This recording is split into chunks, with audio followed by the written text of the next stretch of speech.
பொருளோடு புகழைத் தந்து போற்றிடும் வாழ்வைத் தந்து வருங்காலம் அனைத்தும் செல்வம் வரும் காலம் ஆக்கி வைத்து பெருமைகள் வழங்க வேண்டும், பேரருள் கூட்ட வேண்டும். அருள்மிகு குருவே, உன்னை அடிபணிந்து வணங்குகின்றேன்.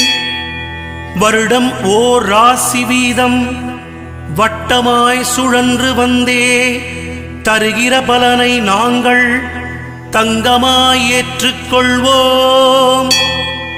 வருகிற நாட்களெல்லாம் வசந்தமாய் மாறுதற்கே அருள் தரும் உனது பார்வை அனுதினம் எமக்கு வேண்டும்.